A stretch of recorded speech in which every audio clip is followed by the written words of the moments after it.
భారత్ మాతాకి జై. అందరికీ నమస్తే.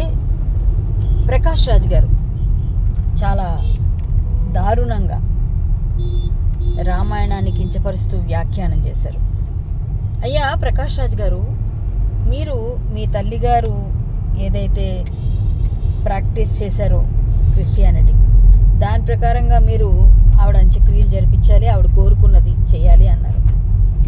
ఇంతకాలం మీరు నాస్తికం, లేకపోతే నేను అది కాదు, నేను క్రిస్టియన్ కాదు అని ముసుగేసుకునే ఉన్నారు. మీ పేరులో యాంటోనీ ఉంది, ఇంకేవేవో ఉన్నాయని సూర్య గారు కూడా మొన్న మాట్లాడారు. ఆ వీడియోలు కూడా ఇప్పుడు ట్రెండ్ అవుతున్నాయి, వైరల్ అవుతున్నాయి. సార్, మీరు ఏదన్నా కండి, ఏదన్నా చేయండి, రాముడు జోలికి వచ్చిన వాడు బతికి బట్ట కట్టినట్టు ఇంతవరకు చరిత్ర లేదు. ఒక కత్తి మహేష్ని తీసుకోండి, ఇంకొంతమంది ఉన్నారు. అంటే మొన్న ఒక ఆయన పాస్టర్ కూడా కాలం చేశారు. వాళ్ళందరూ రాముడిని, రామాయణాన్ని విమర్శించిన వాళ్ళే మీలాగే. అంటే మీకు ఆ గతి పట్టాలని నేను కోరుకోవట్లేదు, కానీ మీరు తెలుసుకోవాలి రామాయణం, రాముడి గురించి అని మాత్రం నేను కోరుకుంటున్నాను. ఇదిగోండి, నా మెడలో రాముడి తాలూకా లాకెట్టే ఉంది. నేను రామభక్తురాల్ని. నాలాంటి రామభక్తులు ఎందరో బాధపడుతూ మీ మీద ఇప్పుడు కేసులు వేస్తున్నారు. మేబీ నేను కూడా వేస్తాను.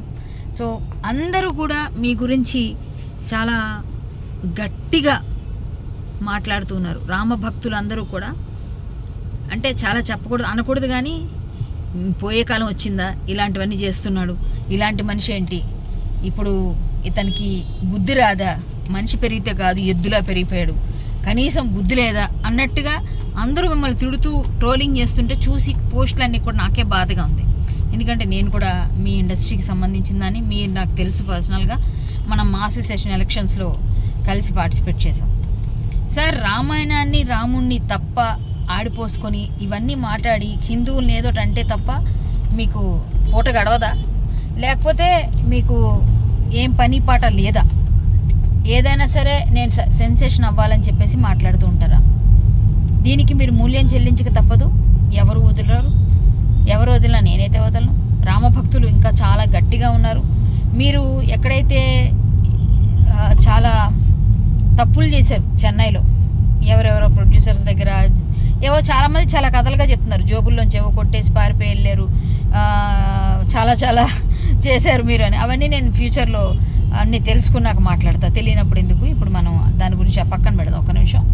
మీ గురించి హిస్టరీ చాలా పెద్దగా చెప్తున్నారు. చెన్నైలో మీ హిస్టరీ, మీరు సీరియల్ యాక్టర్గా ఉన్నప్పటి నుంచి, అవన్నీ మేము మాట్లాడలేదు.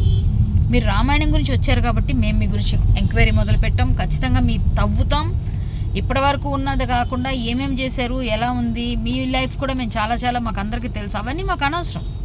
కానీ రాముడి విషయంలో, సీతమ్మ విషయంలో, రామాయణం విషయంలో మీరు చేసిన వ్యాఖ్యల్ని వెనక్కి తీసుకొని క్షమార్పణ చెప్పండి రామభక్తులందరికీ.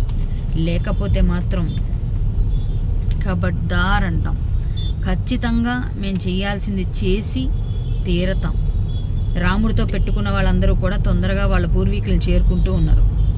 మీకు ఆ గతి పట్టకూడదని కోరుకుంటూ, తొందరలో మీకు బుద్ధి రావాలని, రామాయణం, రాముడి యొక్క శక్తి తెలుసుకోవాలని, మీరు పోటీలు చేయాలి, ఎలక్షన్స్లో ఉండాలి, దానిలో ఉండాలి, దీనిలో ఉండాలని ప్రతి దగ్గర మీరు దూరుతారు. మీకు కూడా ఇంట్రెస్ట్ ఉండొచ్చు, మీరు నాయకుడు అవ్వాలనుకోవడం తప్పలేదు. కానీ అన్ని వర్గాల వాళ్ళు ఉంటారు, ఒక వర్గం వాళ్ళే కాదు. అలా అని చెప్పేసి మా జోలికి వస్తేనే మేము వస్తాం, లేకపోతే మేము ఎవరిని అనం. అంటే ఒక వర్గాన్నే టార్గెట్ చేస్తూ, ఒక ఇతిహాసాన్ని, ఒక ఏమంటారు పురాణ గాథల్ని ఏవైతే ఉన్నాయో వాటన్నిటిలో మేము అవి చేస్తాం, ఇవి చేస్తాం. రామాయణం అనేది నిజంగా జరిగిన ఆధారాలు ఉన్నప్పటికీ కూడా మీరు నమ్మరు, నాస్తికులు. అవన్నీ మిమ్మల్ని మేము నిరూపించాలా, ఏం చేయాలా అని ప్రతిసారి మీ వెనక పడాల్సిన అవసరం మాకు లేదు. బట్ మీరు చేసిన వాటికి మాత్రం మూల్యం చెల్లిస్తారు. తొందరలో మీకు బుద్ధి రావాలని, రామానుగ్రహంతో మీరు మంచి మనిషిగా మారాలని కోరుకుంటున్నాను. ఇప్పటికైతే మీరు ఒక ఏదో మిమ్మల్ని ఏమనాలో కూడా నాకు తెలియదు, అలాంటి పొజిషన్లో ఉన్నారు. కానీ క్షమార్పణ చెప్తారు, మీరు చెప్పిస్తాం కన్ఫర్మ్. ఓకే అండి. జై శ్రీరామ్. మీతోనే జై శ్రీరామ్ అనిపిస్తాం.